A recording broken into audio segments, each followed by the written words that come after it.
अस्सलाम वालेकुम जी। सोहराब बरकताब से मुखातिब है। ज़हीर मुनीर बनाम रियासत पाकिस्तान केस में एक सनसनीखेज इंकशाफ हुआ है। आयशा खान इंटरनेशनल यूट्यूबर हैं, अमेरिका से पाकिस्तान आती हैं, 3 शहर बड़े विजिट करती हैं और तमाम तर लोग जो इस केस में रिपोर्टिंग कर रहे थे उनसे इंटरव्यूज करती हैं, behind the close doors discussion करती हैं, ऑफ द रिकॉर्ड डिस्कशन करती हैं, अमेरिका जाती हैं और 39 मिनट की ट्रांसमिशन करके सबको अर्थ करके रख देती हैं, सबको हिलाकर रख देती हैं। और आयशा खान जिस फाइनेंशियल मॉडल का जिक्र कर रही हैं वो फाइनेंशियल मॉडल जुनैरा महम के प्लेटफॉर्म के गिर्द घूमता है। अगेन आयशा खान ने इस केस के अंदर इन्वॉल्व रोकड़ा, माल पानी या जो थैले और जो पर्स और जो बोरियां पैसों से भरी गई हैं, जो पेटियां पैसों से भरी गई हैं, उसका जिक्र किया है। और खासतौर पर जुनैरा महम की लाइव ट्रांसमिशन में बैठने वाली सबसे प्रोमिनेंट और इंपॉर्टेंट शख्सियत अली जाफरी साहब का उन्होंने बार बार जिक्र किया है। अली जाफरी साहब के बारे में कहा है उन्होंने कि अली जाफरी साहब वो मुर्गी हैं जो सोने के अंडे देती हैं, और यही वही अली जाफरी साहब हैं जिनके बारे में मिस हुरैरा कहती रही हैं, दबंग Jafri, one and only Jafri. और आयशा खान की ऑब्जर्वेशन है कि वो ऐसी मुर्गी हैं जो सोने के अंडे देती हैं। तो अली जाफरी साहब को अगर बिठाकर सोने के अंडे लिए जाते हैं तो मुझे यकीन है कि ब्लू को भी वहां पर बिठाया जाता है और ब्लू से चांदी के अंडे लिए जाते होंगे, और मियां आसिफ साहब को भी बिठाया जाता है और उनसे हीरो के अंडे ये सारे लोग देते होंगे। और आयशा खान, जो कि इनका एग्जैक्ट ये वर्ड्स हैं कि अली जाफरी साहब वो मुर्गी हैं जो सोने के अंडे देती हैं। और उसके बाद इन्होंने बड़ी इंटरेस्टिंग बातें की हैं। इनका क्लियरली ये कहना है कि अली जाफरी साहब को असल में डायरेक्शंस दी जाती हैं, उनसे कलवाया जाता है, उनसे गालियां दिलवाई जाती रही हैं, इन सब से चीजें प्लांट करवाई जाती रही हैं। इसका मतलब है कि ब्लू से जो स्टोरीज करवाई जाती रही, ब्लू से जो कैंपेन चलवाई जाती रही, वो भी प्लांटेड थी, और ये सारे वहां पर सोने के अंडे देते रहे और वहां से रेवेन्यू कमाते रहे, बैंक भरते रहे, और कौन कितना हिस्सा लेता रहा इसका भी इन्होंने जिक्र किया है। एग्जैक्ट आयशा खान के अल्फाज क्या है मैं आपके सामने रख देता हूं। जाफरी साहब वो मुर्गी हैं जो सोने के अंडे देती हैं, मुझे लगता है कि ऐसा ही होता होगा। उसके बाद वो कहते हैं कि अली जाफरी साहब या वहां पर बैठे हुए लोग वो जो चीज आपको यूट्यूब पर दिखा रहे हैं या फील करवाते हैं वो ऐसे नहीं है, यानी जिस तरह से वो वहां पर आकर बैठकर बिहेव करते हैं वो ऐसे नहीं है। यानी अली जाफरी साहब को मैं खुद जानता हूं, one of a fine, decent, very nice gentleman, एक एजुकेटेड लीगल माइंड है वो। लेकिन उसके बाद जब भी लाइव ट्रांसमिशन में बैठते हैं, कोई हेड मिस्ट्रेस है या हेडमिनिस्ट्रेटर है, वो बटन दबाता है, पता नहीं सबको क्या हो जाता है, जिन पड़ जाते हैं, गालियां देना शुरू कर देते हैं। उसके बाद वो कहती हैं अली जाफरी साहब वो कोई एक्टर नहीं है। मेरी ऑब्जर्वेशन है वो पर्टिकुलरली जुनैरा को टीआरपी देने के लिए, बूस्ट देने के लिए लाइव ट्रांसमिशंस में आते हैं। यहां से आपको अंदाजा भी होता होगा कि जब अली जाफरी साहब ने ये लाइव ट्रांसमिशन छोड़ दी थी और उसके बाद व्यूअरशिप नीचे आ गई थी तो अली जाफरी साहब को वापस लाकर रीलॉन्चिंग करनी पड़ी। और ये शायद इसी वजह से अली जाफरी साहब कहीं किसी मरीज को देखने जा रहे हो, गाड़ी ड्राइव कर रहे हो, आइसक्रीम खा रहे हो, अपनी फैमिली के साथ कहीं जा रहे हो, तो फिर मैरान गड्डी के वो जो स्टीयरिंग है उसके बीच में से कैमरा लगवाया जाता है, बीच में से चीजें मैनेज करवाई जाती हैं ताकि चलते हुए भी उनका टाइम इस्तेमाल किया जाए। चूंकि आयशा खान के मुताबिक वो ऐसी मुर्गी हैं जो सोने के अंडे देती हैं और सोने के अंडे यकीनन कोई ना कोई कैश करता होगा।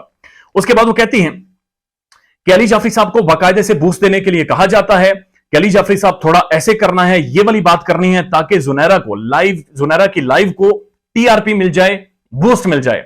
उसके बाद वो कहती हैं कि अली जाफरी की वजह से और भी लोग गालियां देना शुरू कर देते हैं, चूंकि जब लोग देखते हैं कि अली जाफरी साहब गालियां देते हैं, सबके बारे में कैंपेन करते हैं एक मलिशियस, तो वो लोग महसूस करते हैं। वहां पर बैठी हुई मिस जुनैरा महम कहती हैं दबंग जाफरी आ गए, जाफरी साहब आ गए, जनाब पता नहीं ब्लू एंड व्हाइट का कॉम्बिनेशन है, पता नहीं येलो एंड ग्रीन का कॉम्बिनेशन है, वो इतना ज्यादा चार्मिंग लगता है, लोगों को अट्रैक्टिव लगता है। कहती है अली जाफरी साहब वो आइसक्रीम खाते हैं जो दुनिया में कोई नहीं खाता। तो ये इतनी ज्यादा चार्मिंग बातें लगती हैं कि और भी लोग गालियां देना शुरू कर देते हैं। अली जाफरी की वजह से और भी लोग गालियां देते हैं, वो खुद को दिखाने की कोशिश करते हैं। नाउ ये बड़ी इंटरेस्टिंग पॉइंट कि अली जाफरी साहब खुद को दिखाने की कोशिश करते हैं, उनका यूट्यूब से कोई लेना देना नहीं है। Like he is not a YouTuber, he is not somebody जिसने यूट्यूब पर काम करना है, जिसने यूट्यूब के मामलात को लेकर चलना है। He is a legal mind जिनकी स्टडी या जिनकी एडुकेशन लॉ के ऊपर है, जिन्होंने इंटरनेशनल लॉ इन सारी चीजों को स्टडी किया हुआ है, जो custodian of constitution of Pakistan है, जो कि लीगल ऑफिसर्स हैं, जो कि लीगल माइंड्स हैं। उनका कोई ताल्लुक नहीं है यूट्यूब के साथ, लेकिन यहां पर आकर जाफरी साहब बहरहाल ये करते रहे, उनका ये कहना है। उसके बाद वो कहते हैं वो सब प्री प्लान्ड होता है, यानी जाफरी साहब ये ट्रांसमिशन में जो कुछ कहा जाता है वो सारा कुछ प्री प्लान्ड होता है। दौलत से बैंक भरे जाते हैं और किसको कितना हिस्सा मिलता है ये मैं नहीं बता सकती। ये अली जाफरी साहब और फाइनेंशियल मॉडल का उन्होंने जिक्र किया जो जुनैरा महम के प्लेटफॉर्म से पैसे बनाए जाते हैं, रोकड़ा बनाया जाता है, रेवेन्यू बनाया जाता है। और उनका यह कहना है कि अली जाफरी साहब चूंकि प्लांटेड चीजें करते हैं, उन्हें कहा जाता है और उसके बाद उन्हें डायरेक्शंस दी जाती हैं ताकि वो सोने के अंडे देते रहें और उस प्लेटफॉर्म से सोने के अंडे कैश होते रहें, बैंक भरे जाते रहें, थैले और बोरियां भरी जाती रहें और पैसे कमाते रहें। तो ये भी समझना जरूरी है कि ब्लू भी वहां पर बैठकर स्टोरीज करते रहे। तो ब्लू कौन से अंडे देते थे, कौन से हीरे के अंडे ब्लू देते रहे, और मियां आसिफ साहब भी जाहिर है वहां पर बैठते थे और वो भी अंडे देते होंगे। तो 2.5-3 घंटे की जो ट्रांसमिशन होती थी, बुनियादी तौर पर ये बैठकर बेचारों से अंडे दिलवाए जाते थे और उन अंडों से रेवेन्यू कमाया जाता था। एक चीज मैं यहां पर डेफिनेटली ऐड करना चाहूंगा, अली जाफरी साहब ने मेरे खिलाफ भी बहुत सारी बातें की है जाती तौर पर, लेकिन मेरी किसी वजह से उनसे 3 से 4 बार टेलीफोनिक कन्वर्सेशन हुई है, टेलीफोन पर बातचीत हुई है, और मैं ऑनेस्ट आपको एग्जैक्ट बातें बता रहा हूं जो हुई हैं, ये जो कम से कम मुझे समझ आई है, ये जो मेरी जाती ऑब्जर्वेशन है। अली जाफरी साहब को हम 2 से 3 मिनट भी ऑन एयर सुन नहीं सकते थे, लेकिन ही समबडी इसके साथ 19 मिनट 20 मिनट की भी कॉल पर कन्वर्सेशन होती है। जब भी आप इनके साथ फोन पर बात करते हैं, ऑफ द रिकॉर्ड बात करते हैं, he is one of a most decent man जो आप किसी भी पढ़े लिखे शख्स से तवक्को कर सकते हैं, वो आपके सामने आता है। वो आपको आपके काम को अप्रिशिएट करता है, वो आपको ठीक एडवाइस करता है, वो आपको सुनता है, वो आपकी बातों को अंडरस्टैंड करता है, वो इन सारे मामलात को अंडरस्टैंड करता है, वो हमारे मुआशरे के डायनामिक्स को अंडरस्टैंड करता है, वो उस लाइव ट्रांसमिशन में हुई हुई बातों को कंडेम करता है, वो गैर अखलाकी या फिर आउट ऑफ द वे जाकर जो हरकत की जाती है, जो सकरात की जाती है, वो उन्हें कंडेम करता है।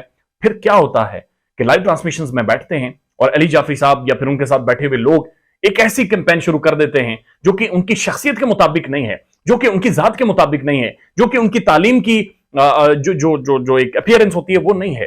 तो फिर कौन उन्हें कहता है? तो इसका जवाब आयशा देती हैं, और आयशा कहती हैं कि वो एक सर्टन प्लेटफॉर्म को, यानी जुनैरा मांग के प्लेटफॉर्म को टीआरपी और बूस्ट देने के लिए आते हैं, और उसके बाद उन्होंने खुद लिखा है कि अली जाफरी साहब को बाकायदा से कहा जाता है ये बोलना है, वो बोलना है।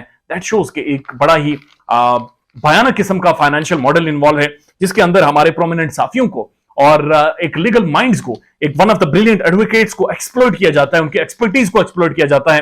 And I really feel sorry for Ali Jafri साहब के जिनका इस्तेमाल करते हुए उस प्लेटफॉर्म ने बाकायदा से अंडे बेचे, रेवेन्यू कमाया, and they exploited a brilliant, very brilliant personality. हम समझते हैं कि अली जाफरी साहब को इसके ऊपर सोचना चाहिए। ख्याल रखिएगा अपना। अल्लाह हाफिज।